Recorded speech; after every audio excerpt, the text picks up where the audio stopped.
کیا آپ کو مار کر چلانا نہیں آتا؟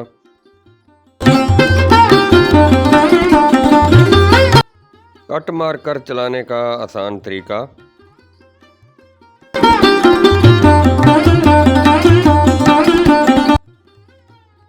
دیکھیے اس ویڈیو میں۔ جی گلزار ندیم آپ کی خدمت میں حاضر۔ آج میرا موضوع مار کر چلانے کا آسان طریقہ، اس کے کٹ کے دو انداز، ایک باریک اور دوسرا موٹا، جس طرح آپ ویڈیو میں ملاحظہ فرما رہے ہیں۔ اور ان دونوں کے استعمال کا طریقہ جو ہے وہ میں نے آسان بنا کر آپ کو بتا رہا ہوں کہ آپ جلد از جلد مار کر سے اگر پیپر اٹیمپٹ کریں اور ہوم ورک کریں تو آپ آسانی سے خوبصورت انداز میں اردو لکھائی کر سکتے ہیں۔ یہ دیکھیں، نوک کے ساتھ اگر آپ کوئی لفظ لکھیں گے تو وہ بھی غلط ہے، اور فل کت والا جو موٹی کت ہے اس سے اگر کوئی لفظ لکھیں گے تو وہ بھی غلط ہے۔ یہ باریک نوک دوبارہ میں آپ کو بتا رہا ہوں، اور اس کا میں زاویہ متعین کر کے آپ کو وضاحت کرنا چاہتا ہوں کہ جس طرح 90 کا زاویہ اور اس کا ہاف کریں تو وہ 45 کا بنتا ہے۔ تو جیسا میں نے بتایا، باریک اور موٹی نوک کا استعمال میں وہ آسان بنا کر پیش کیا ہے، تو اس کو آپ غور سے دیکھیں گے تو یہ ویڈیو آپ کے لیے مفید ثابت ہوگی، اور اس کو سکپ مت کیجیے گا۔ یہ دیکھیں، رائٹ اینڈ لیفٹ یہ دو سٹائل ہیں مارکر کے، ان دونوں کو آپ نے غور سے دیکھنا ہے، اور بائیں والا جو ہے وہ انگلش کا ہے، دائیں والا جو ہے وہ اردو کا ہے۔ اور میں انگلش کے حوالے سے بھی آپ کو جو سمجھاؤں گا تو انشاءاللہ کوئی گنجائش نہیں رہے گی کہ کوئی ایسا سوال ہو جو آپ کو سمجھ نہ آئے۔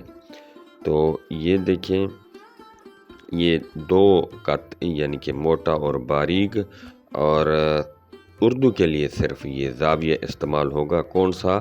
45 کا، جو میں نے اپنی ویڈیو میں دکھایا ہے، یہ زاویہ ہے۔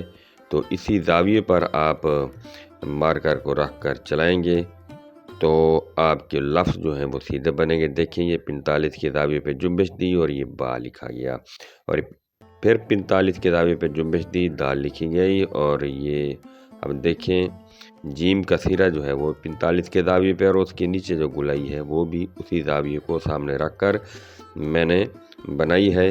تو یہ حرف جو ہے وہ ویسے ہی بن گئے ہیں جو ایک نستعلیق میں لکھے جاتے ہیں۔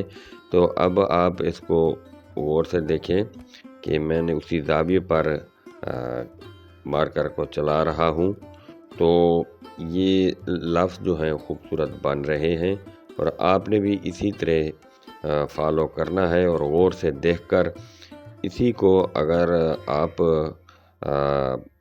پریکٹس کر کے سمجھ کر آپ لکھیں گے تو یقیناً یہ ویڈیو دیکھنے کے بعد آپ کو کسی اور جگہ سے سیکھنے کی ضرورت نہیں پڑے گی۔ میرا ملک سب سے اچھا ہے، تو اس میں وہ حرف اور لفظ آ گئے ہیں جن کی پریکٹس کرتے ہوئے ہمیں دقت ہوتی ہے، اور اکثر و بیشتر لوگ جو ہے لفظ اچھا کہ دو چشمی ہا ہے یہ بناتے ہوئے بڑی مشکلات میں آتے ہیں، اور اگر نوک والی قلم یعنی کہ پین سے لکھیں یا مارکر سے دو چشمی ہا نہیں بنا سکتے۔ تو اب میں نے یہ مسئلہ حل کر دیا ہے۔ اب آپ اس کو دیکھیں کہ اردو لکھائی کے حوالے سے ایک لائن جو ہے وہ میں نے آپ کو بتائی ہے۔ آپ اگر اس کو صحیح طریقے سے لکھ لیتے ہیں، یہ دیکھیں اس کا دو انداز، تھن اور تھک، اور زاویہ جو ہے وہ آپ کو پتہ ہے 45 کا، دوبارہ میں دہرا رہا ہوں، اور اسی زاویے پر آپ نے قلم کو چلانا ہے۔ تو یہ دیکھیں، آپ انگلش کی جو لکھائی ہے اس کے لیے زاویہ 90 کا اور 88 اور 70 کا آئے گا، یعنی کہ سیدھا، ہلکا سا ٹیڑھا اور زیادہ ٹیڑھا۔ تو اس کو آپ نے فالو کرنا ہے۔ اس کو جب فالو کریں گے تو آپ کی انگلش کی لکھائی بہت بہتر ہوگی۔ ہاں، مارکر جو ہے اس کو آپ یعنی کہ نوک اور پھر فل کت الٹا پکڑیں گے۔ الٹا پکڑیں گے تو یہ آپ کی انگلش کی جو رائٹنگ ہے وہ بہترین ہو جائے گی۔ دیکھیں یہاں فل کت چلایا اور پھر جنبش دی، اور یہ باریک نوک کے ساتھ پھر اس کی یہ بی کو میں نے لکھا ہے۔ تو یہ دیکھیں آپ کے لیے انگلش لکھنا انتہائی آسان ہو جائے گا۔ جی، گلزار ندیم آپ سے اجازت چاہتا ہے۔ اللہ حافظ۔